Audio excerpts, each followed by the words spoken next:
because I am not afraid, clearly, to get out of my comfort zone and try new things, I think that made me understand that I could help people. I be the coach that you always wish you had, right? Let people know that it's okay to try new things, and it doesn't matter. You're never too old. You're never too anything, because we have so many excuses. I'm not old enough. I'm not cute enough. I'm not sexy enough. I'm not rich enough. I'm not. And I'm here to tell you that you are. You're more than all of that. Whether if you're at a certain point in your life where you're like questioning, is this all there is, right? You don't have to give up. The key there is your identity, right? I'm a whatever, right? Where it's like, if I'm not that, what am I? So I want to give people permission to explore. Welcome to the Gen X Shift podcast, a show for Gen Xers who are navigating some pretty tough transitions and aren't sure how to move forward. I'm your host, Michelle Walter, proud Gen Xer, former lawyer turned entrepreneur, huge Jason Momoa fan, and margarita snob. And I've navigated a lot of transitions in my life, from losing my mom suddenly to a heart attack to starting my own business. But I often did it all on my own because I was too stubborn to ask for help. Now I'm on a mission to give actionable strategies to other Gen Xers so that they can find the confidence, courage, and clarity they need to make a shift. So let's rock and roll. Hey, Gen Xers, welcome back to the podcast. What would it look like for you to live a life worth being? That's a question posed by this week's guest, Sue Willoughby, who's the founder and owner of Willoughby Coaching. Sue works with women over 40 to help them confront their obstacles and change the trajectory of their life by working with horses. She uses Equis coaching as a way for women to have a mirror held up to them that reflects back what they're experiencing beneath the surface that they're not entirely aware of. With her foundations of equanimity, curiosity, and awareness, Sue is able to help women see below the surface so that they can find that life worth being. This conversation is one of the most fascinating ones I have, and I want to give you a trigger warning because Sue and I do talk about the topic of suicide. She tried to take her own life when she was 19 years old due to some dark moments that she was experiencing. She's the child of divorced parents, also had a single alcoholic mom, and at 17, after living a life where she didn't feel fully authentic and true to herself, she came out to her mom as a lesbian with an interesting twist that she shares in the episode. Sue invites us all into curiosity, into trying new things, no matter how crazy they might seem. She's been a DJ, a stand-up comic, a pilot, a referee in roller derby with the best nickname that I have ever heard. She's done it all because she doesn't believe in having a bucket list. If she wants to do something, she just goes out and does it. So I want to ask you, what's something that you've been wanting to do or toying with doing, but you just haven't done it yet? And what would it look like for you to take some small steps toward doing that thing? Because why not just try? Why not try to step into a beginner's mind with fresh eyes to create a life worth being? I'm going to keep this real short because I want us to jump into this conversation. I hope that you take away from this the invitation to start to try new things, to bring that beginner's mind into whatever transition that you're trying to face. So sit back and enjoy this conversation with Sue, and I'll catch you on the other side. Hey, Sue, thanks for coming on the podcast and spending this time with us today. It's my pleasure to be here, Michelle. I'm so excited. I've been looking forward to our conversation a lot. I have too. We were just talking before we jumped on that I was really grateful that your agent, the company that you've been working with to line up podcast interviews, reached out to me because I've had several companies like that reach out to me and I've just gotten connected with such amazing people, and you were one of them. So when they reached out and I looked at your bio and your media packet, I thought, well, God, yes, I need to have her on the podcast. So again, one of those connections that I feel so grateful to have made. Same here. Yeah. So we have a lot of ground to cover today, and I want to kind of jump right in. We do. I mean, you are amazing, and you have such a rich story that I'm excited to share with folks on my platform. You have your own podcast where you've shared some of that story, and we're going to talk about that too.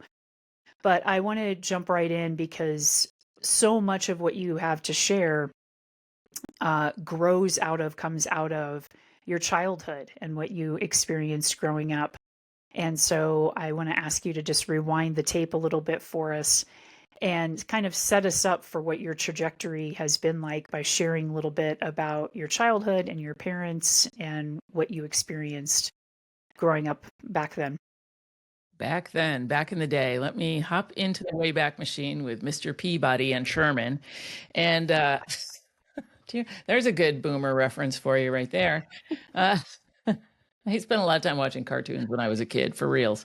I would plaster myself in front of the TV every Saturday, like literally this far away from it. And when we got our color TV, I would stare into those and try and pick out the RGB pixels. I mean, that's how weird I was. Anyway, there's one way to kick off the podcast. So yes, I grew up I was born in 1959. So I was kind of at the tail end of the boomer era. And my parents were, they both worked. My mom was had an administrative kind of a job, but, she went to the office and stuff. But yeah, I had an interesting upbringing. My mom was an alcoholic, which, when you're a kid, you don't really understand that. Like when you're a kid, it's like, most kids are setting out, milk and cookies for Santa. Santa really enjoyed a 7 and 7 in my household when he came, I guess, so that was Santa's drink of choice. And, I can remember, and I'm not joking about that. That was for real. But my parents still did try and give me as much of a normal childhood as they possibly could. Now, the thing that kind of clued into the drinking was, finding vodka in the linen closet when I'd go to get a towel or something. Having mom not go to work for whatever reason. Mom was tired or mom was whatever, but it did make things challenging as a kid because I kind of never knew what I was going to get or what to expect. So it was, expect the unexpected, I guess you would say. And my parents did not get along. I mean, my mom married my dad to get out of her living situation. It goes on and on for generations, right? She lost both of her parents at a young age and went to live with another relative, and it was really kind of a less than favorable situation for her, and which brought her to self-medicate, and then I think she married my dad to get out of the house. As a matter of fact, I know she did. So, you know, and then they had me, and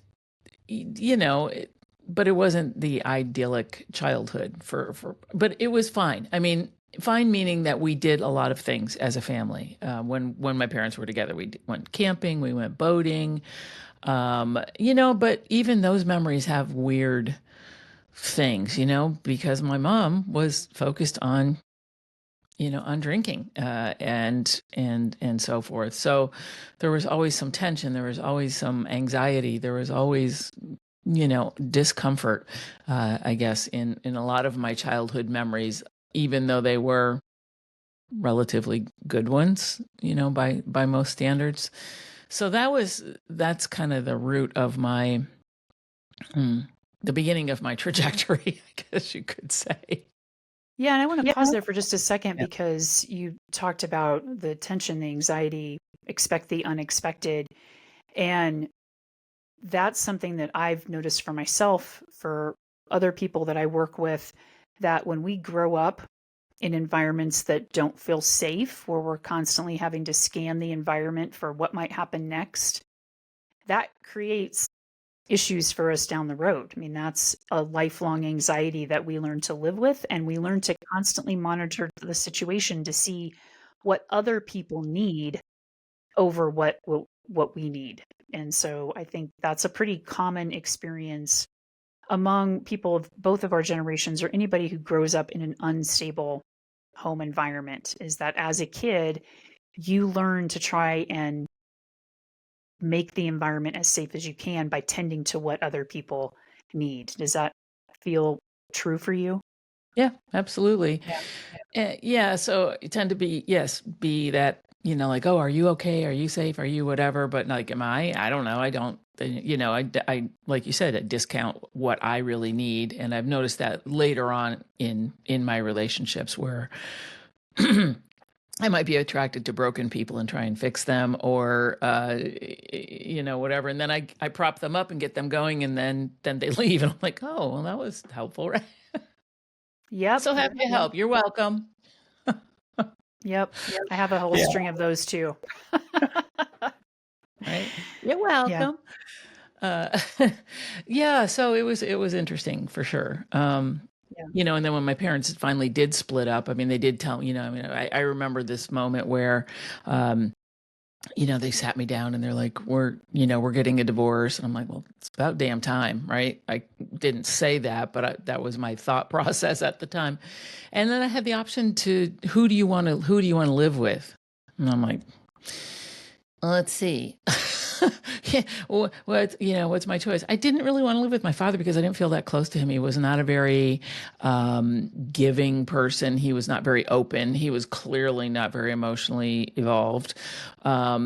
He was a dude of a certain era. He was not a dude, but he was, and I don't think he wanted me to come live with him. So I was happy to stay with my mom, regardless of what, I already knew. But as you're then going into your teens and your whatever, everything becomes, the volume got turned up when I was living with her alone, and so, but I chose to live with my mom. So, And and you that were was 11 at the time, is that right? yeah, around that area. Yeah, I was kind of 11-ish, whatever. They stayed together for the good of the child. I'm like, thanks, no Yeah. thanks. That's But a my father, on common. the other hand, yeah. But my father, on the other hand, was supposed to be paying child support and all that kind of good stuff. I think he kind of bagged out on that, not because he didn't have a good job or whatever, but he just disengaged, and that's kind of his MO, right? Just disengage. But he did give me the choice of getting braces or having a motorcycle. You don't give a 12-year-old that choice. I didn't choose the braces. I didn't get braces until I was in my 60s. So I'm Braces like, or a okay, motorcycle? I'll take the bloody motorbike for sure. And then, of course, my mother was not happy with that. But um, yeah. Unbelievable. Yeah. What What? kind of looking back on that time period, because divorce, it started to be more common, I think, around that time, like in the 60s, 70s, because a lot of people at that time had the belief of, we're going to stick it out for the kids. We're in it until we die, right? Right. And as a child of divorce myself also, and whose parents, or at least mom, tried to do the same thing, stick it out for the kids, my feeling was that it was a grave disservice. I commend her for trying to make it work, and it also ended up doing more harm than good on me and my brother as the kid. And now as an adult, like, I wish she would have given herself permission to leave that situation sooner and not try and stick it out. So do you remember, kind of looking back, the impact of them trying to stick it out for the sake of the kids, how that impacted you? Yeah. And I was an only child. So I didn't even have a sibling where I could kind of, no camaraderie there, so to speak. But yeah, I mean, it was painful. I mean, they did not like each other. I mean, they fought all the time. So I remember, loud fighting and stuff. And I just remember, I think probably the more that they didn't get along, the more my mother drank. And, it was just unpleasant. And like I said, I would auto amuse because I was an only child. And so I didn't really go into myself, I think. as I got older, I tended to be more rebellious and just kind of like, fuck you, right? I don't care. You can't hurt me any more than I've already been hurt. And I mean, that sounds like I didn't feel like pathetic by any means. I mean, I just was kind of like a bull in a china closet. I'm like, I'm just going to go out there and do whatever I want because I don't really give a shit, you know? And I think that I didn't have the emotional intelligence to kind of figure things out at that age. I was just like a rebellious teen in the 70s, right? Uh, so, Mm-hmm. all that stuff that you're dealing with, when you're a teenager. Yeah. Yeah. So, Didn't give because me you a kind of lot had of like the common experience, I think, of many children of divorce, and actually not even just children of divorce, children of marriages that aren't healthy. The relationship between the parents is not healthy. We end up growing up with unhealthy models of what relationships should look like. So, yeah, how did that impact your relationships later in life, you think? Not very well. Mm-hmm. Seriously, I mean, even like as a teenager, I mean, okay, so here's another, like, I'm just going to throw this into the mix as well. Well, first of all, I had generally pretty low self-esteem, as did my mother. So, the apple doesn't fall far from the tree. Um, and my mother always had this kind of like, um, she wasn't good enough, right? Everybody had more than we had. And I grew up in it, in that era, middle class. And then, when my parents split, it was a single, female income, which wasn't as, so I didn't have the things that my friends had. Um, but my mother, made sure that I had what I wanted. I was kind of spoiled in that regard. And she would go without so that I could have. But still, there was that inferiority thing among my peers. I was also dealing with something that I didn't really realize that I was dealing with, and that was the fact that I was a lesbian. And I came out fairly young, like 17.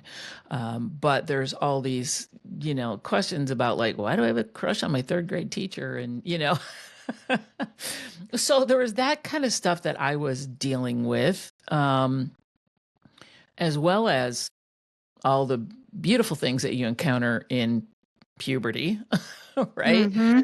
Like, but why do I feel like I don't fit in or belong? Now I know it's not about fitting in. It's about, finding like-minded souls that where you feel like you belong, and that and it's just being yourself. You will attract people that are like-minded souls now. And I get that now, but I didn't at the time. So, I beat myself up a lot, and, I didn't feel like I fit in, like, oh, I had to, date boys in school and stuff. And I did, but, I usually dated them for the wrong reasons. Like they had a cool car or a motorcycle or something else that I was attracted to. I'm like, yeah, you're cool. But so, yeah, so I was dealing with all those things as well, you know. And what time period was this? You came out when you were 17. So what were we in the 70s? 70s, yeah. Yeah. Yeah.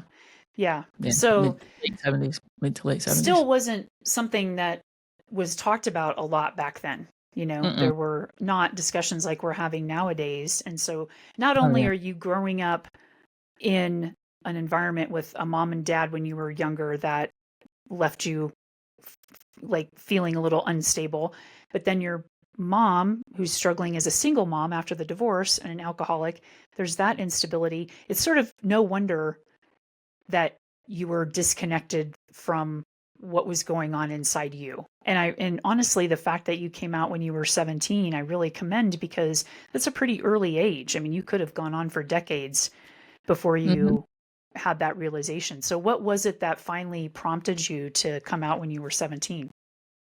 It was just me. I couldn't suppress it anymore. At the time, this is way before dating apps and all that kind of stuff. Now, here's the other thing. There's like so many layers. We're how long is this podcast? 4 or 5 hours? Yeah, it's Is whatever it we gonna be need it to be. a mini series here? And now here's episode 6 of Sue's background. If we have to break it up into parts, I'm all good with that. Oh my God. Way to lose your audience, Michelle. Okay. So, okay, where was I going with this?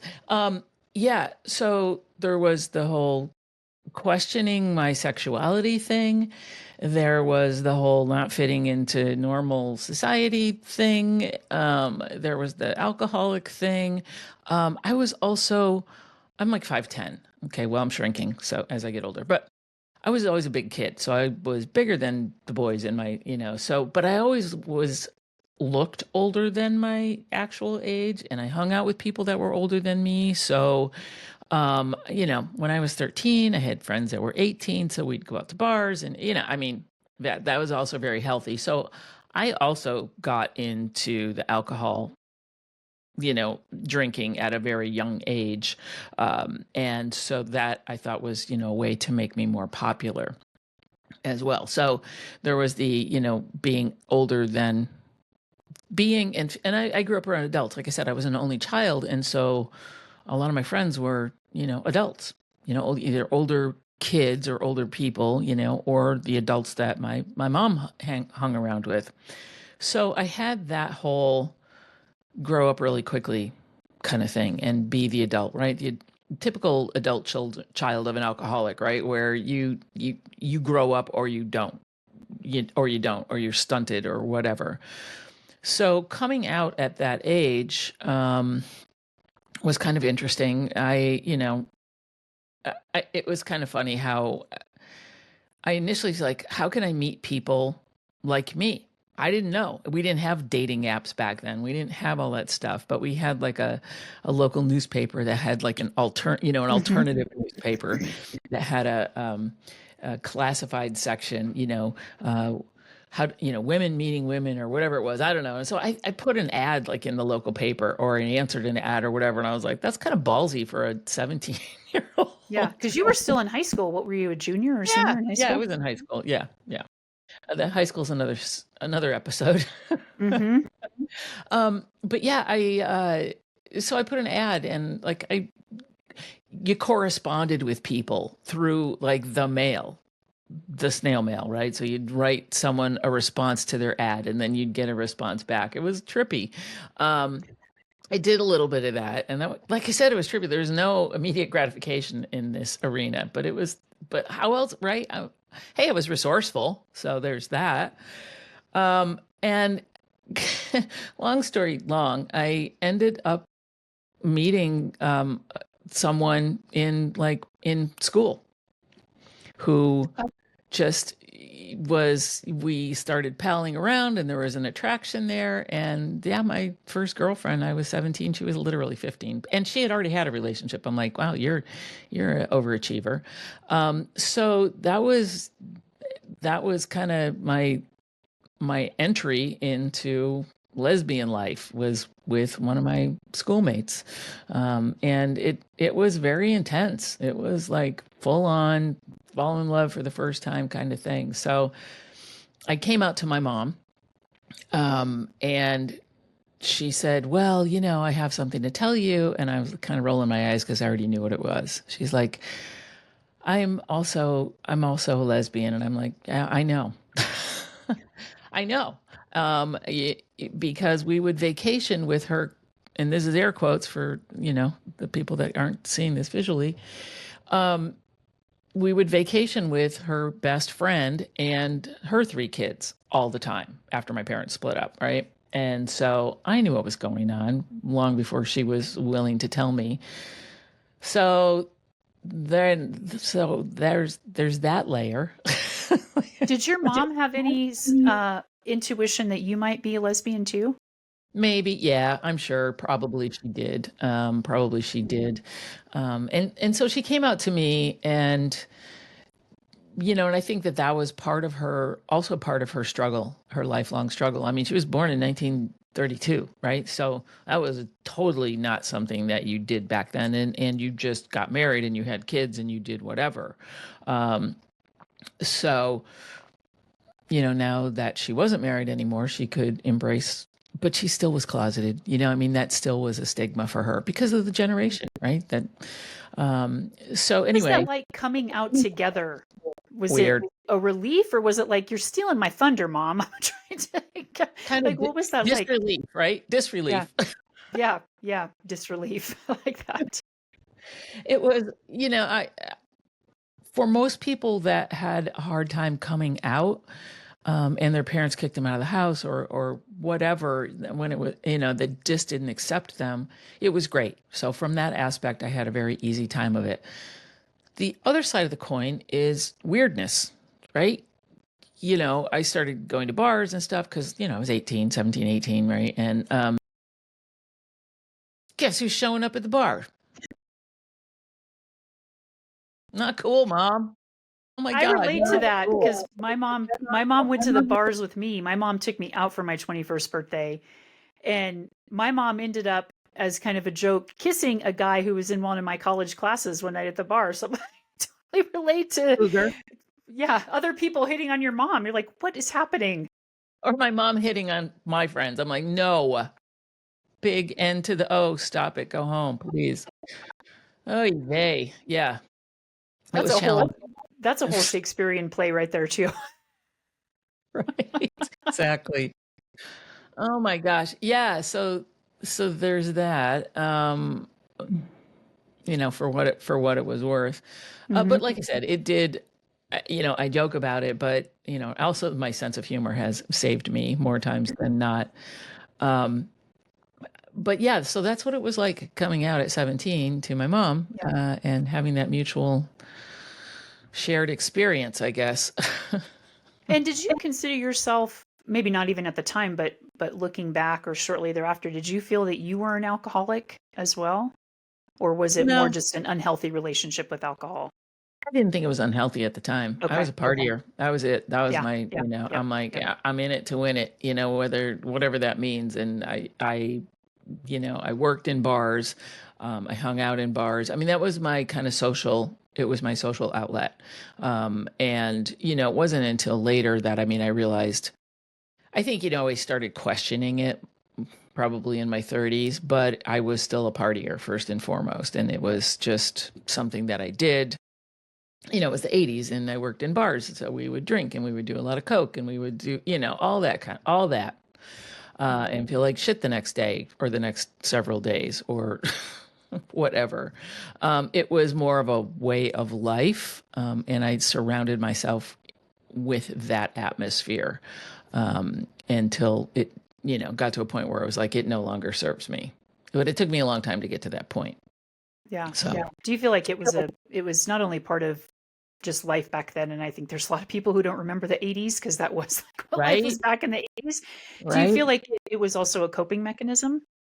Oh, absolutely. Yeah. Yeah, absolutely. Yeah, if I had, well, like even when I was younger, and I had a fake ID, because you could get that stuff like through the Oh mail, yeah. send them a little picture of yourself, and they're like, oh yeah, sure, we'll make an ID for you for $12, or whatever, $5. I don't know what it was, and then you march into the liquor store and with your fake ID, and they're looking at you like, really, really, but yet they would Really? sell you booze, right? Yeah. Yeah. Yeah. Okay. Your name is Ethel and you're 50 years old. Yeah. It wasn't, mine wasn't that bad. It was like, saying that I was 18 when I was really 13. But like I said, I could pass because I was tall and, I was, a tall girl. So, I had a commanding presence at the package store, liquor store. I grew up in Connecticut, so we used to call it the package store. Uh, but then your friends are all like, yeah, we got booze now. So, you were the life of the party and the party, right? You brought the party and you were the life of the party. So, that was one way to become popular and become accepted, I guess. And it Yeah. just, blossomed from there. So that continued for a couple of years because you came out when you were 17. And then tell us what happened for you when you were 19. Yeah. So, like I said, this first relationship was intense. I had never, ever, I dated guys in high school and stuff like that. And like I said, I liked them because they had cool cars or motorcycles or other things that I was interested in, and didn't give a shit about the emotions involved there. But with my first relationship, I was in. I was all in, fell deeply in love, whatever. And it was not, it was tumultuous. How can you possibly have that deep of a relationship when you're that age? You can't. I'm sorry, you just can't. And I ended up, it was hard. It was hard. And it ended sort of, it kind of went on for years, off and on. There was always that connection. There was that heart connection. But when I was 19, it ended basically. And I was seeing someone else. But I was so heartbroken and I was so fucked up. I'm sorry, you're probably gonna have to beep every other word. No, please. This is a fuck friendly podcast. Yeah, So, yeah. friendly podcast. Okay. So I was messed up. I was really messed up. I was drinking too much. I was partying too much. I was whatever. And I just felt like I couldn't go on. I was depressed and I tried to take my own life. I attempted suicide at that point. And clearly because I'm still here, I didn't succeed. And I would love to tell you, Michelle, that it was an amazing wake up moment and my life changed and everything. It didn't. I was just like, well, shit, I'm still here.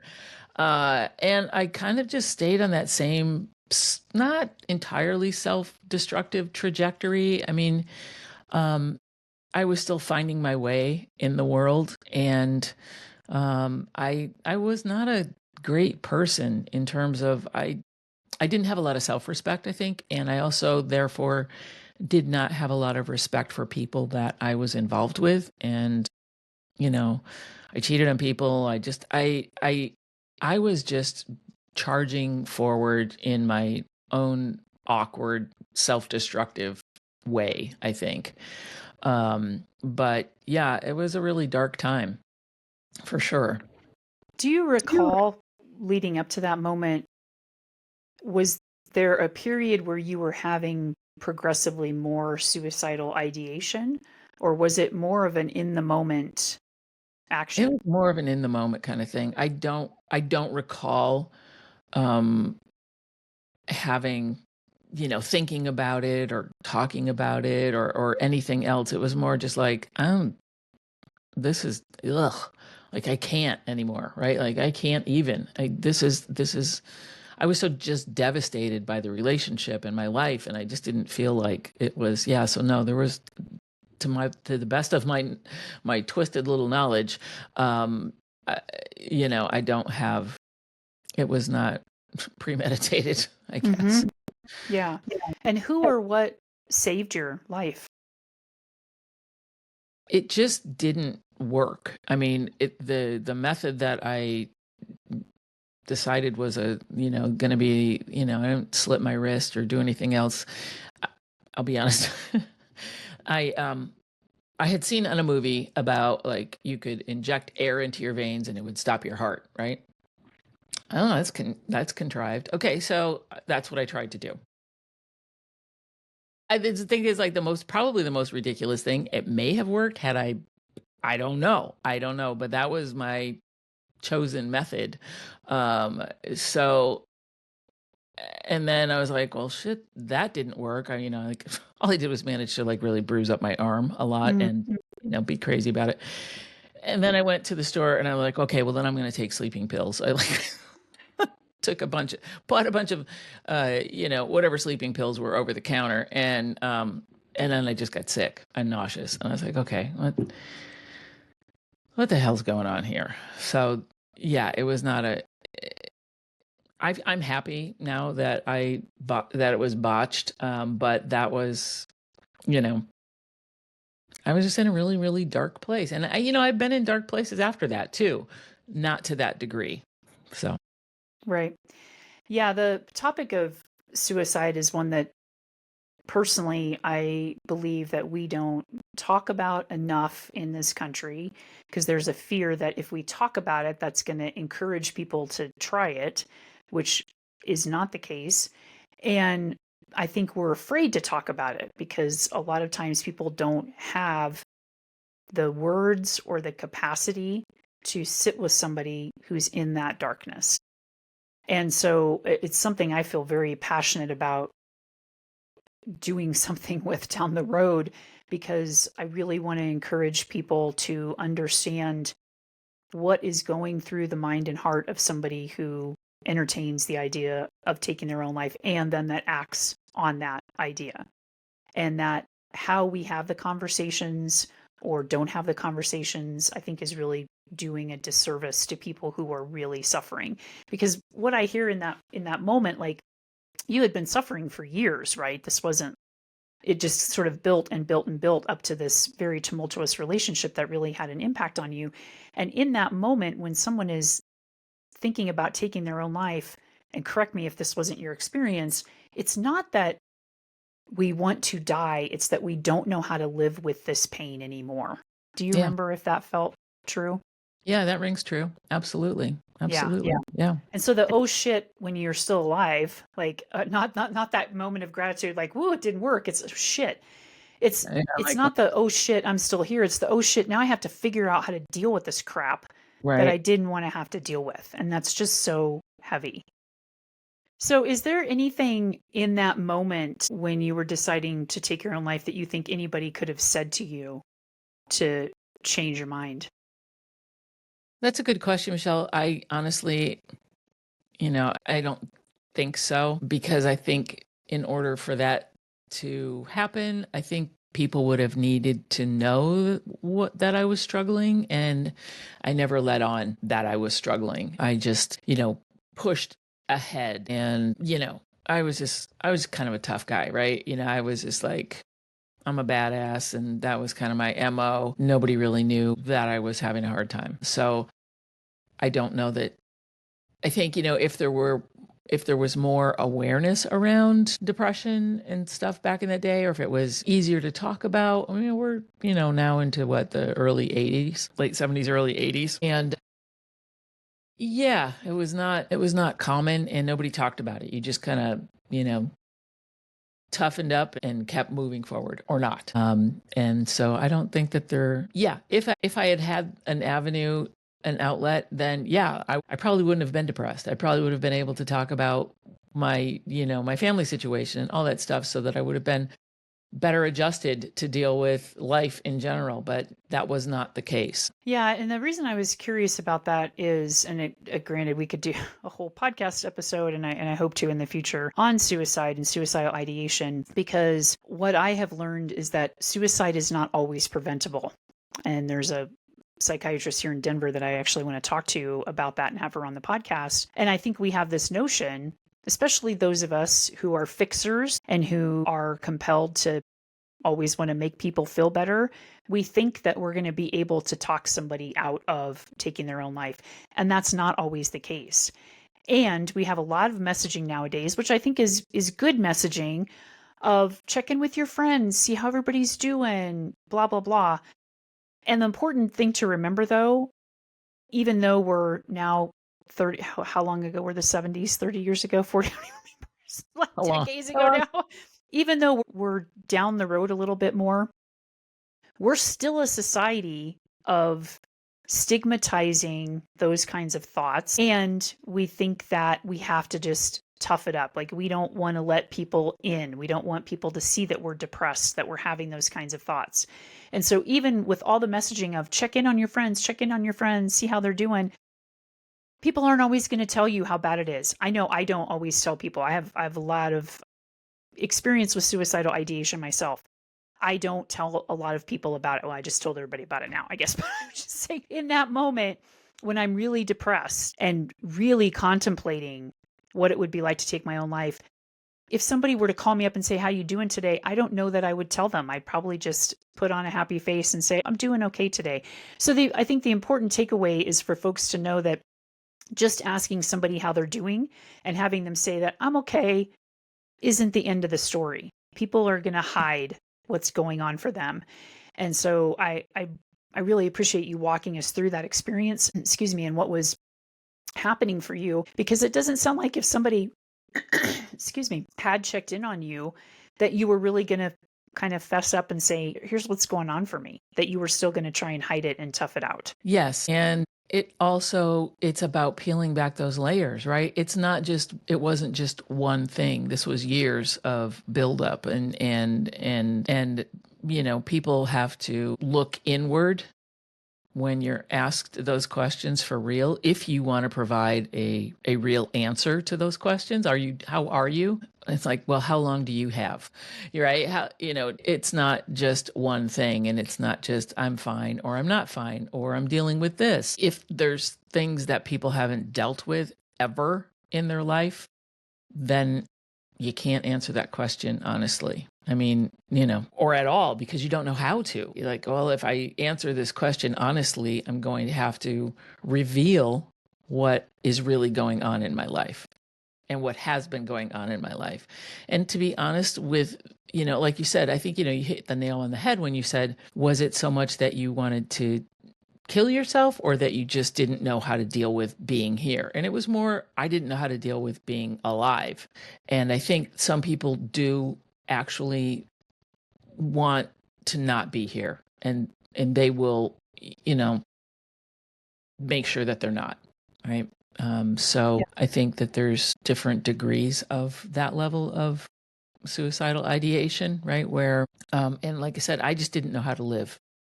So that I thought, well, that would be the answer, is to not live anymore, right? Yeah.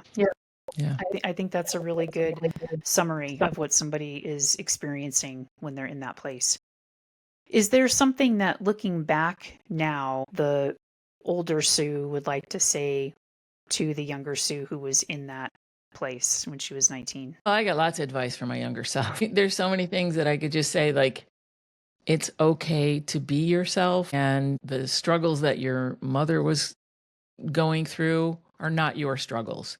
They are through the fact that you had to go through them with her to some degree, but you don't need to take that on, and you can just be yourself.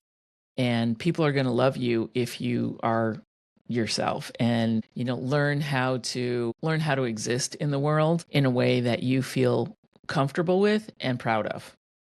So that'd be my advice to my younger self. Yeah. And what about to somebody who might be listening to this and they are sort of in that painful space where you were, where they just don't know how to live with this pain or how to do this life anymore? What would you like to say to somebody like that? Seek help. Don't be afraid to admit that you're going through a tough time and that you can't do it yourself. Seek support. There is so many ways to seek support these days. And if you don't know how to seek professional help, talk to someone that you trust, whether it's, could be a friend or a relative or whatever, but someone that you feel comfortable having a conversation with, that you can be vulnerable around. And I think vulnerability, look at Brene Brown. She's made an entire career out of vulnerability, right? That is a huge fear for most people. It's like, if I let this guard down, then people are going to see the real me. Well, what's wrong with that, right? What's wrong with that? We're all messy creatures, and it's okay to be messy. So seek someone that you feel like you trust. Depending on however old you are, it might be a teacher, it might be a friend, it might be something. Just be like, I'm having a really hard time. I need help. Can you help me find help? Even if that's the thing. So that's my advice. Thank you for sharing that. I want to add to that too, and I'll put this in the show notes. Of course, there is the National 988 crisis line number that is for people in mental health crisis, as well as for people who are contemplating suicide. So it runs the gamut. It's not just for people who are thinking of taking their own life. And that can be sometimes a safer place for people to reach out to if they're concerned about reaching out to the people in their life that they know. So it can sometimes be easier to be vulnerable with somebody that you don't know. And I've called the 988 number a couple of times myself, and the people there are wonderful. They know how to listen and just validate your experience of what you're having. So I want to make sure folks know about that. And I just want to add too that in those moments, at least for me, when things feel really dark, I think if I can encourage people to realize that when we are thinking of taking our own lives, we're looking at a permanent solution to a temporary problem. And so if we can remember everything is temporary and it feels so painful and unbearable when we're in it, and if we can just take one breath and then take another breath. And just tell yourself, I'm going to stay here long enough to take another breath. And keep saying that over and over again. And even say, and maybe tomorrow I'll come back and I'll think about this again. If we can just keep giving yourself another moment, one moment at a time, you can start to regulate yourself a little bit more and maybe ride that wave a little bit more. But we don't need to find a permanent solution to these temporary issues, no matter how painful they are. So Absolutely. yeah, I Absolutely. really appreciate you sharing that experience. I know Yeah, that's going to absolutely. help a lot of people. So I want to shift gears just a little bit, because the way you look back at yourself and kind of talk to your younger self, and how you're sharing how to speak with somebody now who might be experiencing something painful sort of segues into what you're doing now, which is coaching. And I know you've done a ton of things in your life. You said that humor was one of your coping mechanisms. I want to highlight you have been a stand-up comic, a DJ, a pilot. You worked in the corporate world and like team management, leadership, and now you're a coach. So did I miss anything in the hats that you worn in your life? Let's see. Real estate. I left corporate America to go into real estate. Let's see. I did a limousine driver, cab driver. Worked in a strip club. I guess that would go along with the bartending. Roller derby referee. Do we cover that? Yeah, you name it. I've done it. I don't want to have a bucket list. I just love that. I think that's such a rich way to live life. What is it about you that allows you to just keep trying new things all the time?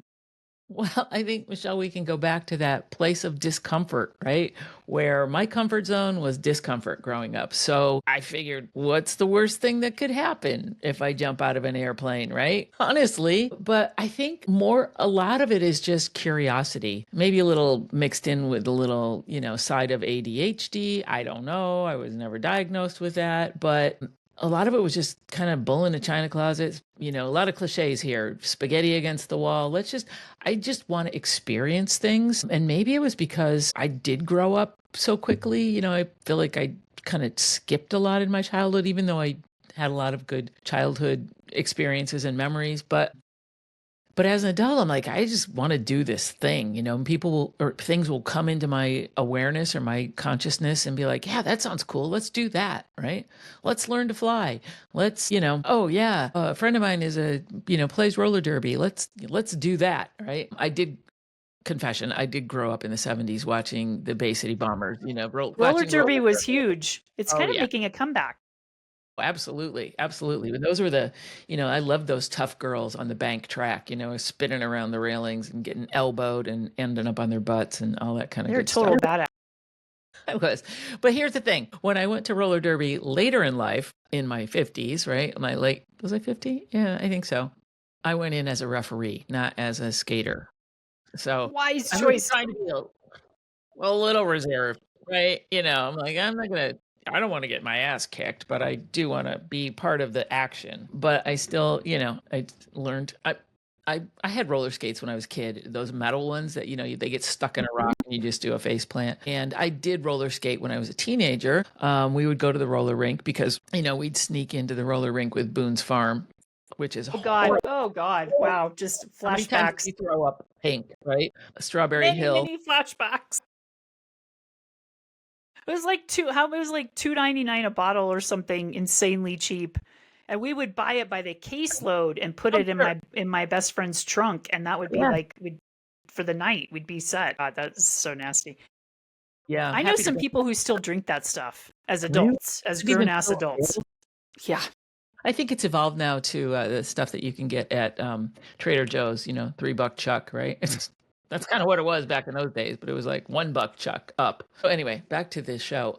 Yeah, so we would go roller skating, and I did speed skating when I was a kid and stuff. So I had some skills. They were extremely rusty. So I decided to take up with a coach, a skating coach. I found somebody to teach me skating. Now this guy was in his 70s, and he was a dance skater. Right. He was really good. And he kind of didn't know what to do with me because he's like, oh, those roller derby girls, they can't skate. I'm going to teach you how to roller skate. And I'm like, okay. But then he also wanted me to do dance skating. And I'm like, whatever. So, I'd have to learn these little routines. It made me a much better skater.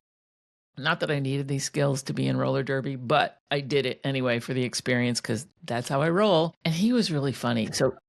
So he made me kind of digress here. He made me he's like, well, I think you need to go through the, to go through like competitions. Oh my God, I so hate competition. I am a competitive person when push comes to shove, but I don't like competition. So there was like individual skating things where you'd have to do the routine, right? And you were being graded and all this other stuff. But in order to compete, he kind of, at one point, like I said, he didn't know how to approach me. He didn't know what to do with me. He kind of sidles up next to me and he's like, I got to tell you, you're going to need to get a skating skirt. I'm like, a skating skirt? Can't I just do it in my like shorts? No, you got to have a skating skirt and you got to have tights and all this stuff. And he kind of like a little, without saying anything, he's like, you're going to have to girl it up a little bit, is what he was trying to tell me. Oh my goodness. So I got myself a skating skirt and I was like, oh my God, so I did like maybe 2 competitions. I'm like, this is too stressful. I just want to have fun. So yes, I was a roller derby ref. And I had a skater name because you have to have a skater name. You have to have a cool skater name. And it's usually some play on words or whatever. So I went with, being a woman of a certain age, Raging Hormone. But hormone was spelled WHOREMOAN. So it's my skater name. Writing that down. That is the best. I feel like that is that I oh my God. Okay, I can't even speak now because that is just awesome. I have a menopause support circle that I've been running, and to steal that name, the Raging Hormones or something. Right. But you got to I love spell the it right. spelling. The spelling is the key. Oh, yeah. That's awesome. Yeah. Please tell me there are pictures of you in your roller derby skate or your roller skating skirt and tights. Oh, I don't know about that. I'm sure there are somewhere, but I don't know. But I think there's pictures of me in my derby, my ref shirt with Raging Hormone on the back and on my helmet. So I'll see if I can dig some. Could you please send those? Because I might need to put those in the shirts. Those are awesome. Oh my gosh. I feel like there needs to be sort of a seniors roller derby because we would break a hip, right? Like doing roller derby nowadays. There needs to be like a gentler. Oh, right? Those big inflatable sumo suits. You just yeah. They do have it for the kids. It's called Derby Brats, right? Where the kids of the skaters would skate and they're, just out there elbowing each other in their little pink tights and stuff. They're really funny. But yeah, there could be. Yeah, but I think we'd probably end up in the ER. Yeah, definitely. No, we definitely need the sumo outfits to be roller skating. This is my vision of a nursing home down the road. Like we're going to have the sumo outfits and we're going to be doing roller derby and we're going to have dance parties and we're going to be cussing a lot. Like that's going to be, that's my senior vision. Yeah. We can wear those suits for the mosh pit. We can wear them for, all kinds of stuff. Walking. Yep. Just walking around, just daily life. That gives a whole new, well, now I'm going down a perverted hole, but it's just free love in the nursing home, and it kind of gives a new meaning to bumping uglies if we're all wearing big Michelin men suits. And it's ugly. Yes, because we can't break a hip. Okay, yes, reeling it back in. So clearly you have been a stand-up comic. Is that something that you still do, or was that just a phase of life? It was a phase. I wanted to take acting classes, and one of the classes that I took, I wanted to, we did some improv, and I was always fascinated by stand-up comedy. I would watch, like when Comedy Central first came out, there was a lot of stand-up. I would stay up all night watching, short attention span theater. And also, my mom had a really good sense of humor.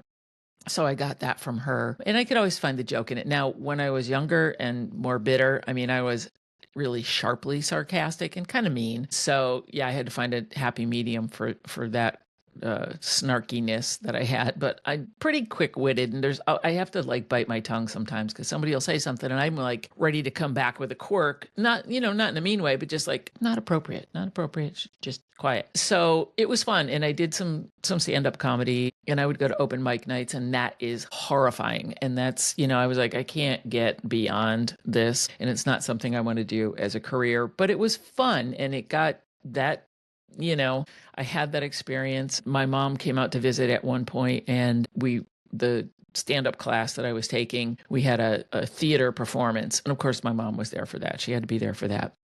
Well, it's funny because she was always the one laughing the loudest and telling everybody, that's my daughter. Isn't she funny? Right. More embarrassment, more parental embarrassment. But she was always proud of me. And I will say, despite the fact, and I don't know if I said this already or not, despite the fact that we had a very tumultuous relationship and we're both dealing with our own shit, she always told me that she loved me and that she was proud of me no matter what I did, whether it was when I quit high school for the second time or I did some other stupid thing. She always said that she loved me and she was proud of me. And she said, and you're smart and you will be successful. And I mean, all of that stuck with me. And eventually was able to come to the surface, and I was able to utilize some of that self-confidence, I guess. But she did always tell me that. So what inspired you to become a coach then and start your own coaching business? Well, I would say that, the population of women that I serve are women of a certain age.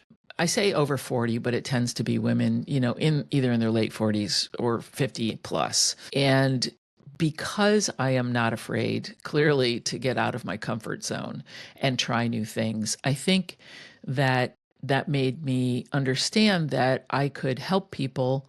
I be the coach that you always wish you had, right? Let people know that it's okay to try new things, and it doesn't matter. You're never too old. You're never too anything, because we have so many excuses. I'm not old enough. I'm not cute enough. I'm not sexy enough. I'm not rich enough. I'm not. And I'm here to tell you that you are. You're more than all of that. And, borrow some of my courage, borrow some of my, my risk taking.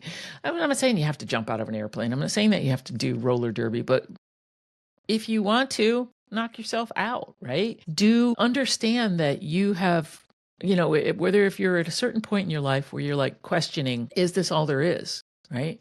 Am I destined to wear a sumo suit in the nursing home and be careful, not to break anything, right? No, you're not. You're not. I mean, 2 years ago, I guess, during the summer, I wanted to take polo lessons. I'm an equestrian as well. And I wanted to play polo. The Seattle Polo Club is 5 minutes from my house. How could I not, right? And they offer polo lessons. So I started taking polo lessons. Why not, right? I did fall off and fracture my wrist and have to have surgery. I'm sorry, that's not funny, but it just back to our original previous conversation. All in the delivery. But I did it, and I'm still, I went back this year because my wrist has healed, fortunately. But still, it's like I don't ever want to not try things. So I don't want to have a bucket list where, I'm on my deathbed going, God, I wish I'd played polo at 63 or 4 or whatever. I got a tattoo when I was, in my 60s. So I got braces in my 60s. I mean, why it doesn't have to be, you don't have to give up. There's so much. And the other thing is too, a lot of women don't take credit for the things that they've done, I think, and realize that, oh yeah, I did raise a family. I did, you have this amazing corporate career, or I didn't, and I have these other incredible skills, and I do have all these life lessons that I've learned that I can celebrate and that I can share with others, and that I can go out and take all that beauty and amazing talent and do whatever I want to do. So I think that's why that was a long answer. That is why I wanted to get into coaching. So good.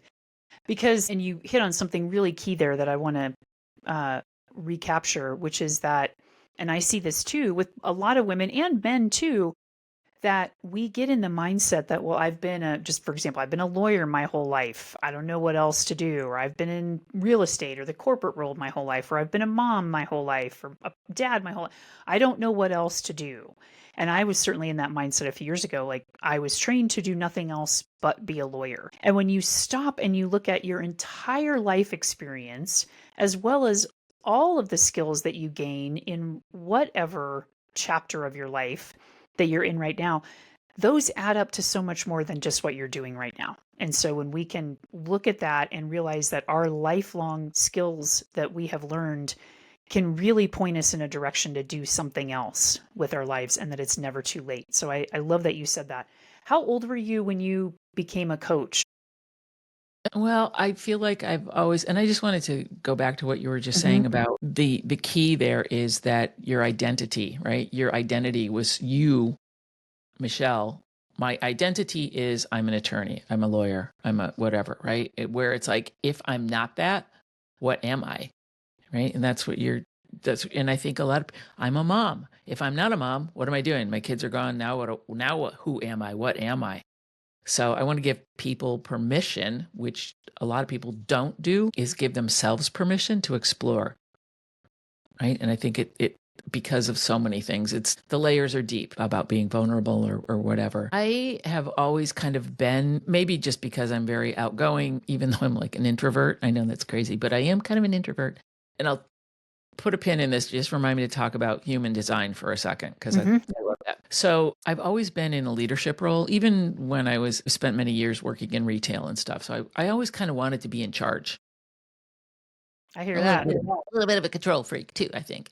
But at the same time, by being in control or being in charge or being a manager or being whatever, I was able to mentor people. So I think that I was in corporate training for a number of years. So I've always kind of had that role, mentorship, leadership, and coaching just seemed like a natural progression. And I chose to go into coaching through Equis coaching, which is working with horses as my coaching partners, to help people peel back the layers in a different way and be in the energy and the intuitive wisdom of horses to cut through the bullshit quicker, basically. So I studied, several years ago.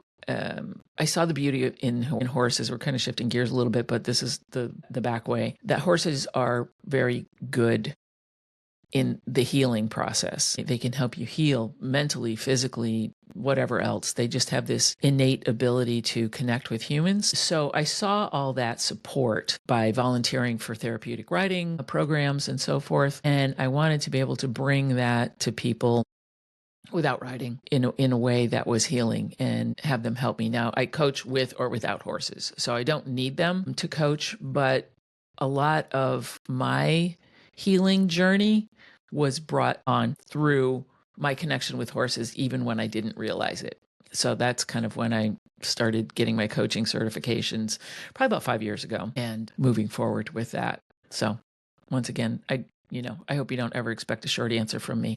Your answers are exactly what they need to be. So you were probably in your late 50s when you started the coaching journey? Yeah, the journey. Yeah. And it was kind of once again, Yeah. I never have a straight path. It's always kind of like, this led me to this and this led me to this. And now, yeah.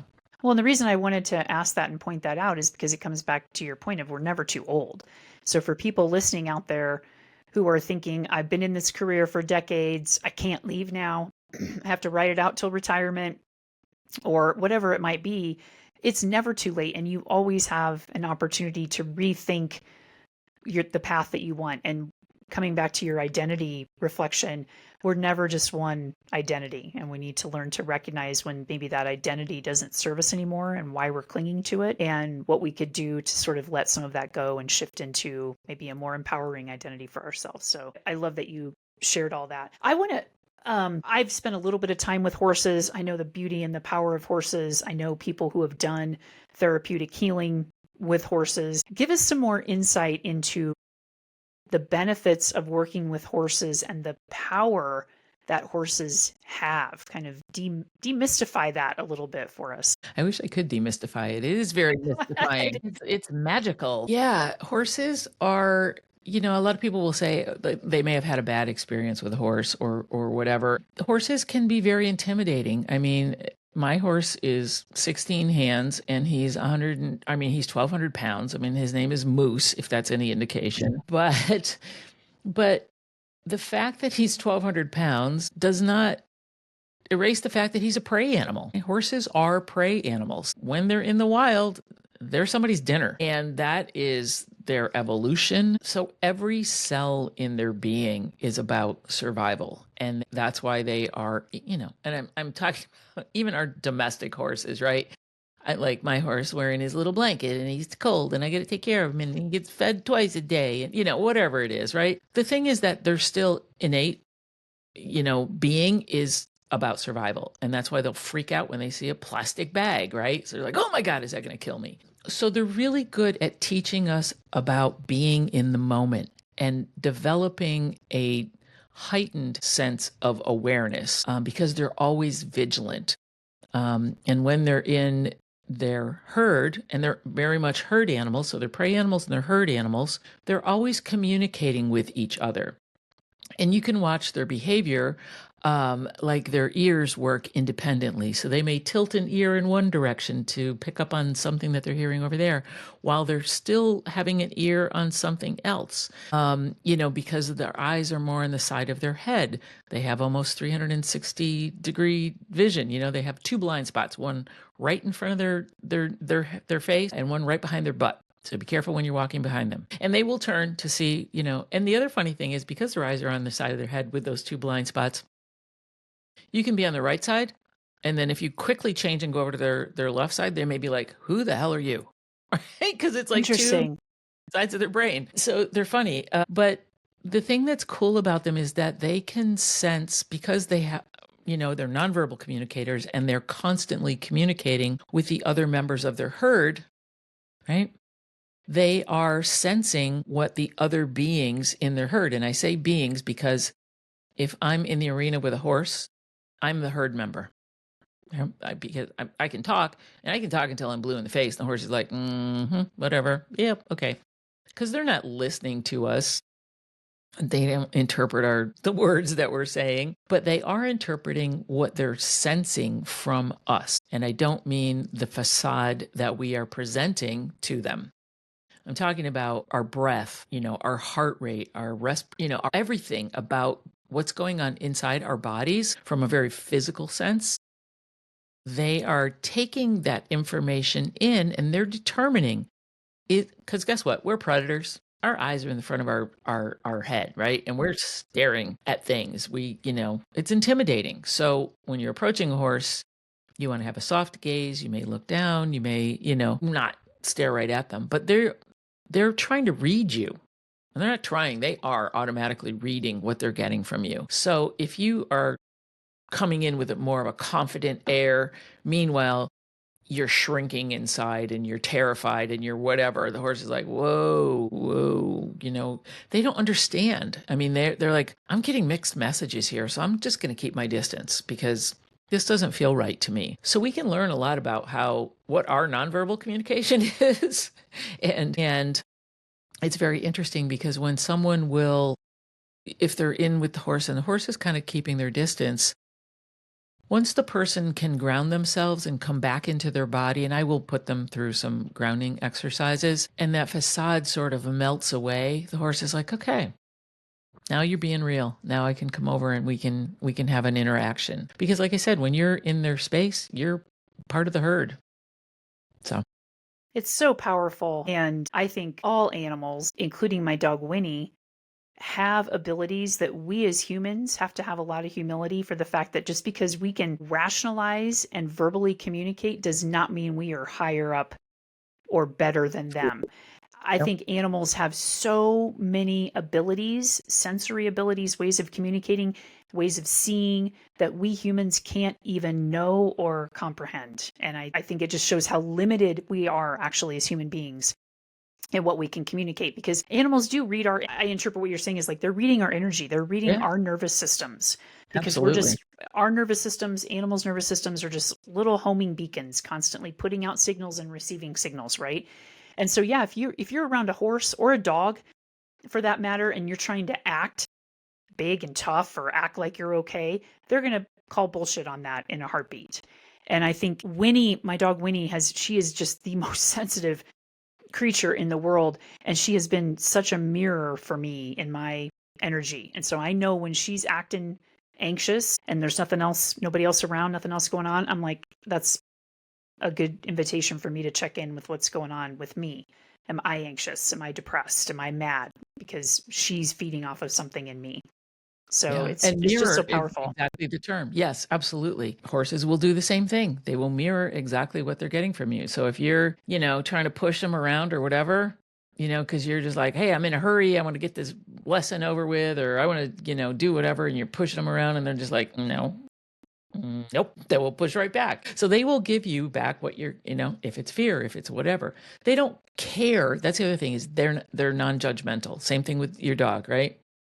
They're not going to judge you. They don't care if you're having a bad day. They just want you to be congruent. They just want you to be honest with yourself. And I think that, the congruency with horses especially is a very big deal. Congruency. I love that word. Yeah. How do you use coaches? How do you use horses then in your coaching practice with clients? Yeah, that's a great question. I use them as a feedback loop. So when someone is in the round pen or the enclosed space that we work in, or even out in the field, still I'm watching what the horse's behavior is when the person is interacting or trying to interact with them. What kind of signals they're giving me and the signals that they're giving the person that the person may not be clued into. So it gives me an opportunity to ask the person what they're seeing or what they are experiencing with the horse. Like if they're trying to get the horse to move and the horse is just like staring at them, like not moving and just, be like, they're like, the horse is just being stubborn. The horse is doesn't like me. The horse, whatever. They'll project their own shit onto the horse in a heartbeat. The horse is like, I don't need your shit. I got my own shit going on over here. So keep that nonsense to yourself, right? And the stories come up. It's incredible. Horses don't have stories. They process emotions and experiences quickly, very quickly, because it could mean their survival, right? It could mean that they're going to get attacked or not. And they're, so they go through, they find the information that they need, and then they react accordingly or they go back to what they were doing. They don't hang on to stuff for days and weeks and months and years. Yes, can horses be traumatized? Absolutely. But what they tend to do is shut down. And then they, and sometimes then it's hard to get back in there and to have them come out of their shell. And people do that as well. So that's why a lot of times, traumatized horses and traumatized people can come together and break each other open, right? But the thing is that they don't judge you and they don't have stories to tell. We're the ones with the stories. So if somebody's projecting their stuff onto the horse, and I can ask them, like, is that true? Is that what's really happening? Is the horse really bored with you? Or is he rolling around on the ground because he's scratching his back, right? He's just being a horse. It's not about the horse. That's the beauty. It's not about the horse. Yeah. Without breaking any client confidentialities, is there a story or an example that you'd be able to share with us of how you've walked somebody through maybe a session or a process with a horse and what they've experienced? Yeah, people come with all kinds of intentions, and I always ask somebody to set an intention at the beginning of the session. Now, oftentimes 5 or 10 minutes into the session, the intention is completely different because we've peeled back a couple of layers already. And it's like, okay, let's just get to let's cut to the chase here. I think, I had somebody come to me and talk about not being able to find joy and wanting to find more joy. So I said, okay, well, let's work on that and let's see what comes up. So go out there and interact with the horse. Now, usually the horse is at liberty, unless the person, and at liberty, I mean the horse is free to roam around and just be a horse while you're in there with them. Now, I do a safety, full disclaimer, right? We do a safety demo and everything so that people don't feel like the horse is going to stomp on them. So safety first. In terms of feeling joy, I'm like, well, first of all, what does that look like to you? And if you can't describe it, then okay, it's been a while then since you've experienced joy. So go out and interact with the horse. And through that interaction, I was noticing like just stiffness and very much like not robotic, but kind of, very methodical and very, whatever. And I was like, okay, how are you feeling right now? And it was just like, I don't know. I don't know. I don't know how to access that part of me.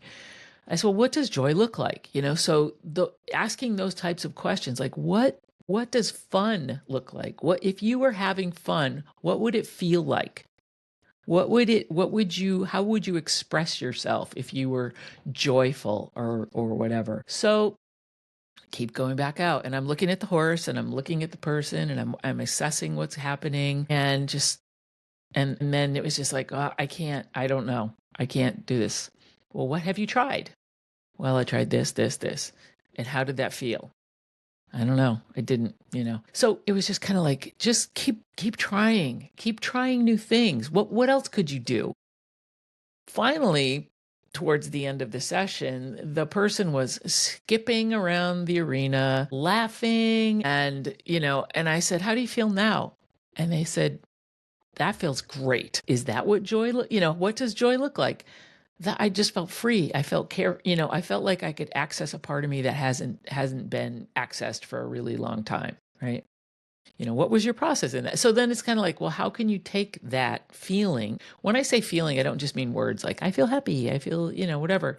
Where does that feel like in your body physically? What does it feel like when you're skipping around and, you know, I feel lighter, I feel whatever, whatever that is, go back into your body and try and remember that physical feeling of this is what joy feels like. How can I recreate this? And then how can you take that back out into the world? So that was kind of that's a good sort of generic fun example. That's a great example. Thank you for sharing that. You mentioned that you work with women of a certain age, usually 40 over, most likely. The people who come to you are like late 50s and on. How would you describe who your ideal client is that you typically work with?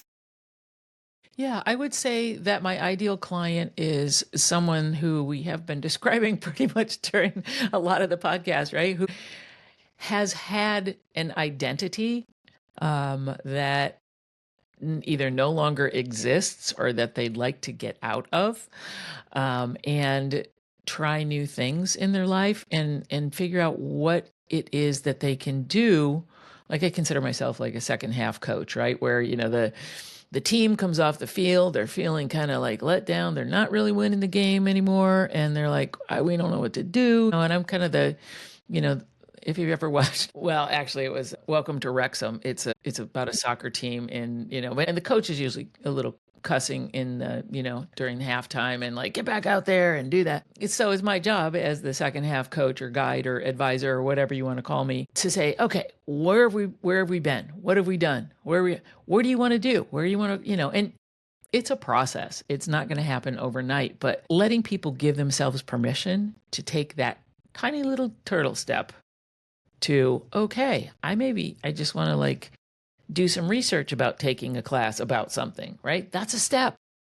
You don't have to say like, I want to go to, cordon bleu cooking school. Okay, great. Maybe that's your ultimate goal. Do you even like to cook, first of all? And when was the last time you made a meal for somebody, right? Other than yourself. But just giving people permission to explore. So I would say, women of a certain age that are curious about what can I do now? What little steps can I take to how do I even know what joy feels like? How do I even know what curiosity feels like? So it may be as basic as that. Does that help? Yeah, absolutely. What do you find that these women that come to you are really suffering with? What's the underlying issue or problem that they're experiencing that causes them to come to you? I would say that there can be a number of things. It can be just suppressing their own desires in order to, like you said, make sure that everybody else is cared for, and not giving themselves permission to take care of themselves and to explore something that they may want to explore or even think about questioning what they've been doing. So it may just be loss of identity or over identity. I mean, that's a big part of it. And just giving yourself permission to explore what you have to offer. And some people are so out of touch with what they have to offer that they don't even know where to begin. Yeah, I was going to ask you if you had some wisdom or advice or even a framework that you use with women who come to you who are hanging on to that identity too much or who don't know how to start to explore other options. Is there something that you can share if somebody's listening and they're in that place right now? What would you like them to hear? Yeah, I think that there's a lot of pillars of how to, like I said, I just do everything kind of automatically. I just put myself out there. But I think the biggest thing that women can start to do is just start with awareness and curiosity. And the first thing is I like to build with equanimity. That's one of my favorite words. Mine too. Yeah, I just love that word so much. It's like developing the art of equanimity is being okay with where you are currently and figuring out what that looks and feels like in your body, in your heart, in your soul. And just, it's like mindfulness, but it's a little bit different, where it's like, can you accept where you are at this moment in time? Because if you can't, then you don't really know how to move forward. So from that point of equanimity, then building awareness about what makes you curious, what are you interested in? Why, if you can't find equanimity and you can't be happy where you are right now, or find a space that of comfort, what would that look like to you? Start thinking about, allow yourself to dream, allow yourself to imagine, look at things with beginner's mindset and beginner's eyes. Just think about like walking around your house. I've got like this pile of things that's been there for months. I look at it. Oh, I got to move that pile. I got to, whatever. In real estate, you think, people are so, when you walk people, like if you're taking a listing, walk me through your house and tell me about your house, right? They're so used to looking at their house with the eyes that they've been looking at their house forever. And they may have lived in this house for 20 years. I come in and I have fresh eyes and I have a beginner's mindset. And I'm like, okay, this is what you're seeing. This is what people who are going to be seeing your home for the very first time are seeing. So having that fresh perspective, looking at yourself through a different lens, I think is really important. And then and only then can you say, okay, I see what you're talking about. Then you can start to peel back the layers and be curious and imagine new things and, give yourself permission to be curious and dream again, like you did when you were a kid, right? When was the last time you daydreamed about like, wow, just think if I were doing this, right? So that's the foundation. I really appreciate that analogy to the real estate and walking into the house, because I've had this happen sometimes, especially if I'm gone for a long time and you come back home and you walk into your house almost as a visitor and you see it through a different lens. And there are good and bad things, right? You're like, oh, I really love how that feels when I walk in, or, oh, wow, that corner is really dusty. I haven't paid attention to it. Or what was I thinking hanging that picture on the wall?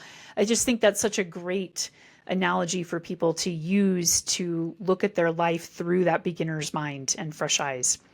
Yeah. What you do work with people outside of working with horses. So you do online sessions and you even in person, it doesn't have to be with horses. So tell us a little bit more about the work you do. And you mentioned human design too. I wanted to come back to what you wanted to say about human design. Thank you. Yeah, let me talk about human design first, and then I'll just real quick, because I have gone there. Human design is and I just interviewed a person who is a human design expert, and her name is Mel McSherry, and she's awesome. And you can go to mybodygraph or something. It's an online, I think it's My Body Graph. And basically what it does is it breaks people up into 4 types. Now, it's not a personality test. It's based on your birthday and your place of birth. And so it's a little bit of astrology, it's a little bit of quantum physics, it's a little bit of everything, right? And you're one of 5 types. Now, I have always gone through my life. I thought I was one of the types is generators, and they're the ones with all the energy, and they're the ones creating the energy. And I've always acted like a generator or a manifesting generator. Come to find out, I'm a projector. I don't have my own energy source. And I'm like, well, that would explain a lot, right? So it's like if you are operating or are trying to operate in a type that is not your type, then you may be hitting walls. So I'm so curious about it. So it's like every time I interact with somebody now, I'm like, what's your birthday? Where did you grow up? I'm like curious, like, what type are you? Just because it's so funny, because like I've always, pushed through things and forced things. And as a projectors are more like the guides, the advisors, and I was like, well, that makes a heck of a lot of sense. And we have to wait to be invited to the party. and not force the party on someone else. But once we get an invitation, then we can go all in, if that makes sense. Yeah. It's kind of fascinating. And I encourage people to check that out. Mel is a great source. There's lots of people out there, but I like Mel. I like her energy. Okay. I So want to pause on that for just a second, because when we did our pre-call for the show, you mentioned the mybodygraph.com. I think that's what it okay. is. And I'll make sure to put that in the show notes. I Yeah. went on and did it, and I got Who did my you? report. Of course, now I Yeah. can't remember what it says I am. I should have looked it up. But it was so thorough. I haven't even read through the full thing yet. It was a very extensive report, and I think it's fascinating because it's good to have that insight about, am I really functioning in the world in a way that's authentic to how I'm innately wired? Or am I Exactly. trying to kind of bang my head against the wall to be a certain way that I'm not internally wired for? That's what I'm Yes. hearing in that. Absolutely. Absolutely. And here's a pro tip. When you're putting in your birth date, make sure that you put it in properly, because I put it in, the way Americans put it in: day, month, year. And it wants you to put it in month, day, year. So I Wait, I got, think that's backwards. I'm used to putting mine in month, day, year. I think that's how American, like oh, yeah, February. yes, yes, yes. Yeah, It's other way it's around, the other right? way around. It's the day first, then the month, then the year. That's how you want to put it in on the website. Yeah, Yeah. exactly. Yeah. Anyway, don't screw it up, because I did initially, and I got the information back that I was a generator. And I'm like, well, of course I am. That's just silly. And then I was looking at the date, and it was like December something or whatever. I'm like, my birthday's not December. Where the hell did that come from? And I looked, I'm like, oh, I put it in wrong. So then when I put it in the correct way and realized, you're not a generator, I was like, okay. And then I was a little disappointed. And then I'm like, no, let's figure out how to work within the framework, like you said, where you're not trying to force something in a way that you're not wired. So Yeah. that's great. Yeah. So Um, you're not a certified human design coach yet. no, I'm not. Okay. No, Okay. no. It's just a I'm just really fascinating. fascinated by it, and it does make a lot of sense. And I think if people explore it more, like I said, it's not a personality test. It's deeper than that. It really goes into your being, and it's cool. So you have to let me know what you are. Yeah, I will. I'll send you an email. And I'd love to get hooked up with Mel McSherry too, because she sounds like somebody that would be great to have on the podcast to explain what human design is for Exactly. folks. Yeah, Yeah. and I just had her on my show, and I'll be airing that probably in January or February. So yes, okay. And then what was the original I was question? just curious what other ways you work with women aside from Yes, the thank horses. Yes. Yeah. Aside from the horses, I do love working with the horses. And I think it's great if someone has the opportunity to do at least one horse session in our coaching. But because horses have been so influential in my own life, and because I understand their behavior and what they bring to the party, I tend to absorb that as well, and that knowledge and that intuitive sense of the horse in my coaching practice, whether it's one on one without the horse or whether it's online, just because they have made me so much more aware that I have a little bit of horse in me, I think, right? Mm-hmm. Not to scare anybody, but I also grew up watching Mr. Ed, if we're going to be, Yeah. a boomer thing. For those of you, that was a talking horse show I back in remember the Mr. Ed. My mom loved Mr. Ed. 60s. Yes, yes. So I think I bring a little bit of horse wisdom with me in my coaching. I know I do, just because it's so ingrained and their behavior is so important to me that I try and bring that wisdom into my coaching practice as well. So online, I'm in the process of developing like a community and group coaching based on the pillars of equanimity, and building from there, finding that place of equanimity, and then also awareness, building awareness and curiosity, because I think it's huge we lose that curiosity, and trusting your intuition is another huge piece that gets squashed out of us. Curiosity and intuition gets squashed out of us when we're kids, or as we grow up. Absolutely. Absolutely. Yeah. Yeah. Can you share again, summarize what your pillars are? Yes. So equanimity, curiosity, and awareness. That's the core. That's the foundation of the work. And then as you build on that, then you can take those core beliefs and start peeling back the layers of the limiting beliefs that you have created. But you have to have that foundation, because without that, you can't, without a foundation, you don't have anything. Yeah, it just crumbles. I love those pillars. You mentioned the podcast, so tell us a little bit about your podcast, what it's called, and tell us when you started it, because there's a nice story. Great. Yeah. Yes. The name of my podcast is A Life Worth Being. And that's actually my tagline for my coaching practice, which is create a life worth being. Or, yes, create a life worth being or discover a life worth being, whatever. Anyway, a life worth being. We're getting a little punchy. Yeah. Yeah. But the name of my podcast is simply A Life Worth Being. And I interview mostly women of a certain age that have been through their own personal transformations and their own, have whether it's trauma or whether it's, business or whatever it is. And they bring something to the party that is inspiring and motivating and just relatable to the audience. And I love that. And I've really had some beautiful conversations with people. And I have an occasional fellow on, but they have to be really special. Not just everybody, but it's just a beautiful conversation. And right now, I think that podcasting is really important. It's intimate. It brings so much to so many people in a way that, we wouldn't normally have been able to do that. I started my podcast on my first episode was I had some friends who are also coaches interview me, and my first episode aired on June 25th, which was my mom's birthday. And my mom has passed, I think, in 2018 or 2019. And I wanted to honor her in a way that let her know that I appreciated what she did for me and help create the person that I've become through my own personal journey, and that I understand that she was doing the best that she could with what she had to work with. And that, so it was in her honor that I did my very first podcast. That was fun. That's such a beautiful way to kind of come full circle in everything that we've talked about, because that roller coaster journey with your mom seems like it is accented with that amazing tribute to her of starting the podcast on her birthday.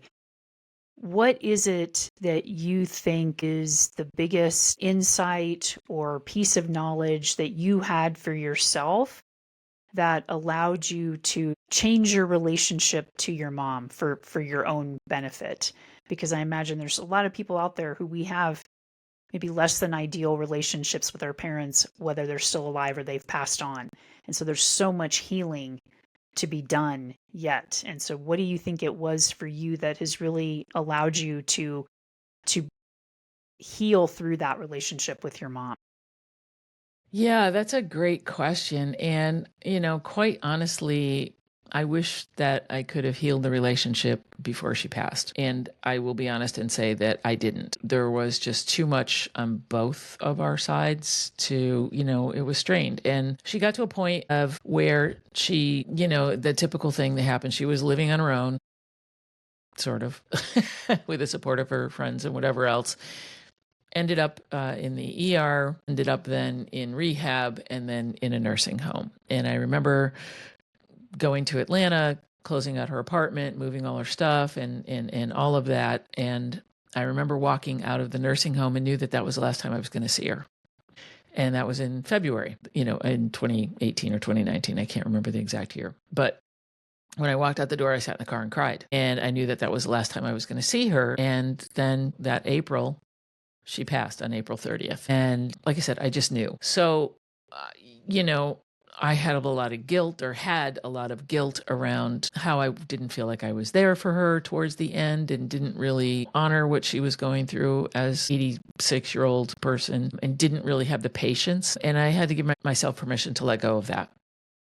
So I did. And that was kind of my way of honoring her and letting her know. Now, here's another interesting thing. I had an intuitive reading yesterday with a spiritual medium, and my mom came through rather quietly and sheepishly in that, she's still carrying a lot of guilt about what her life represented, and she's still healing on the other side. And I asked the medium to please let her know that all of these things, that I did appreciate the fact that she loved me. She told me she was proud of me, that she gave me that strength that I now have, that at the time I didn't really appreciate, and that I, faulted her so much for so many things. But I did carry those things with me, and that they have served me well now in my life. And the medium actually was crying. She said, your mom really needed to hear that, and she needed to feel that from you. So it was an intense moment. We're moving on with our relationship, even in the Yeah. I'm so grateful to you for sharing that. That really lands deeply in me, because I think the important takeaway for me, and hopefully for other folks, is that I hear you in wishing that you could have done more healing with the relationship when she was still alive. And just because our loved ones aren't physically here anymore doesn't mean that the healing has to stop. It can continue, both for ourselves and for them, wherever you believe that they may be. Whatever that looks like for you and your belief systems, that relationship is still there. The relationship doesn't go away when somebody dies. It just moves to another plane, so to speak. Yeah, And you can exactly. still work through healing that relationship. And I really hear that in what you're doing. And it sounds like your mom is still doing that. And so I know that you're still in that healing relationship together. So I really appreciate you sharing that. Yeah, my pleasure. So you have a freebie for folks to download. It's called the Free Midlife Makeover Download. Can you tell us a Yeah. little bit about that? Yeah, it's a 5 email series, and it's meant to kickstart people on that journey that we talked about, and quick kip. That's all, folks. Right. Kickstarting that journey and start developing that curiosity. So you can just go to my website, sign up, and you'll get 5 emails, one consecutive each day, that builds on the one previously. And it's got some episodes of my podcast in there as little tidbits, and some recorded video messages from me. And it's just meant to kind of give you a little boost, give you a little kickstart there. I love that. And tell us what your website is and where else folks can find you. Yeah, it's willoughbycoaching.com is my website. My podcast has its own website on Podbean, and it's called alifeworthbeing.com. I'm also on YouTube, which is where the video portion of my podcast lives, and that's Sue Willoughby. So youtube.com/@Sue Willoughby. But you can go to my website, and all the links are there. And I'm also on Instagram, Sue_Willoughby. So a lot of Sue Willoughbys out there. And I'll have all that linked in the show notes, as well as the link for the freebie. And Willoughby, by the way, WILLOUGHBY for folks, Correct. in case they are too lazy to go to the show notes and click the links. They want to look it up just from there. So before we move into the lightning round, is there anything that I hesitate how I ask this question?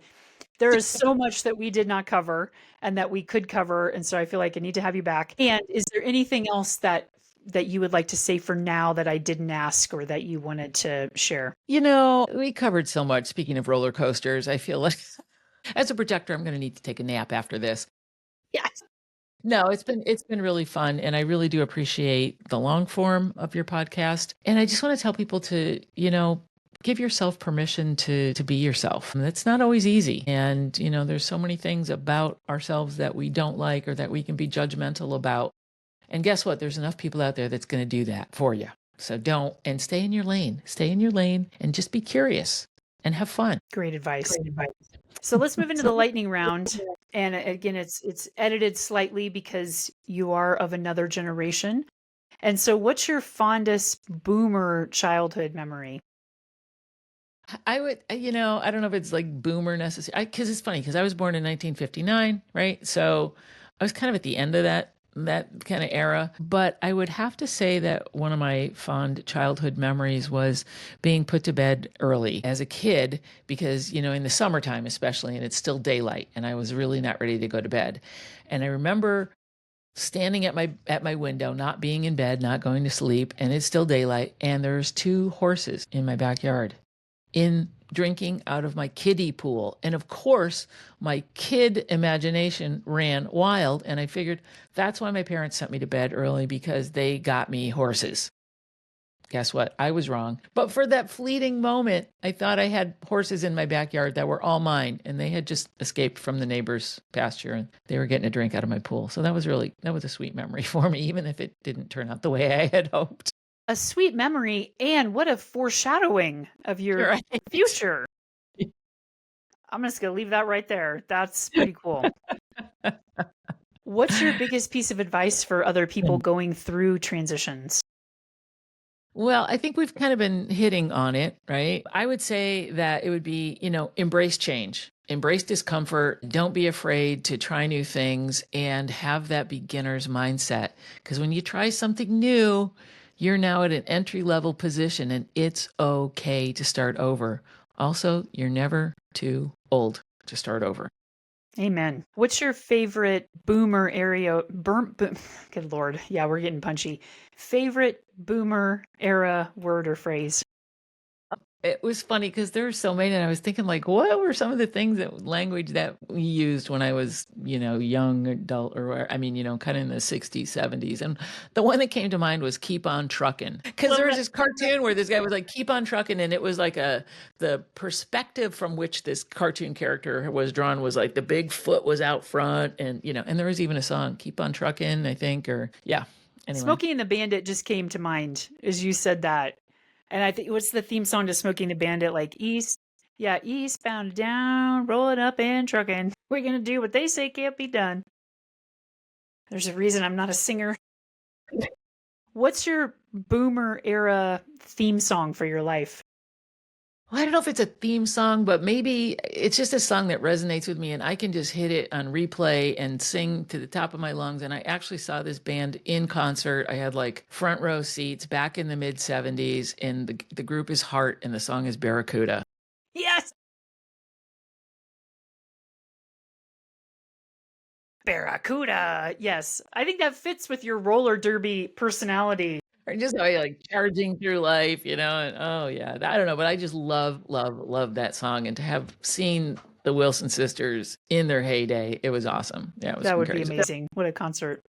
And what do you most appreciate about being of the boomer generation? Well, I think not that I actively took part in this, but I do remember growing up, and it was like all of the activism and all of the, and the protests and the Vietnam War. And that was that era that I grew up, and it made a very deep impression. And I was a little young to actively participate, in those things. But I think that all of that activism and all of those protests and all of that stuff, I mean, made a difference in the world. And I think also as a boomer, having been through a lot of change from technology has accelerated from the time when, I still have one of those little transistor radios, right? That was how, that was radio. Now being, full blown with our phones and all of our other devices and everything like that.